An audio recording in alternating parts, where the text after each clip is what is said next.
Today we're talking about preventable diseases, and I'm actually going to start out talking about the top 10 causes of death worldwide and how many of them are actually preventable.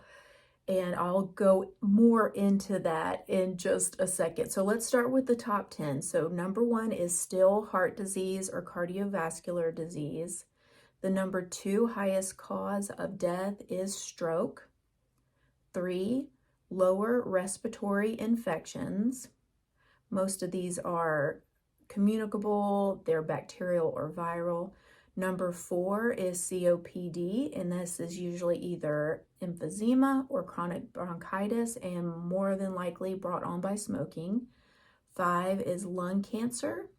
6, diabetes. 7, dementia. 8 is diarrheal disease, and this is so not clean water. This has gotten a lot better since we have clean water initiatives and sanitation. 9 is tuberculosis, and 10 is road injuries. So actually a majority of these are what are considered preventable diseases. And preventable diseases is the term that's used. I didn't come up with that. And I know that nothing is 100% preventable. But in all seriousness, when you go back over that list, how many of these diseases and disorders could have been improved at least and possibly completely avoided with better lifestyle choices? And you have probably heard me say it before, and I promise I'll say it again.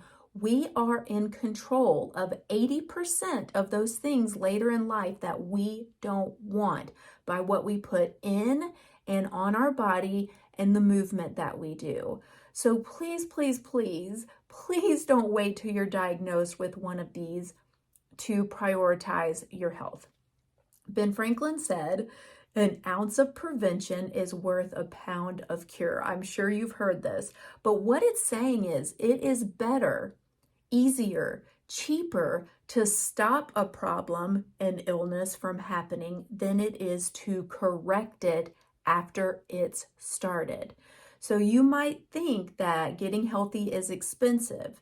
I happen to think health is priceless, but let me tell you something, getting sick is expensive too. Would you rather pay money for health or for sickness? So let me just encourage you. I want to bring hope. This was supposed to be a message of hope, and I hope you're receiving it that way, that you can prevent 80% of those things we don't want later in life. So please, please, please look over the past podcast titles and pick just one of the pillars of health to focus on this next month.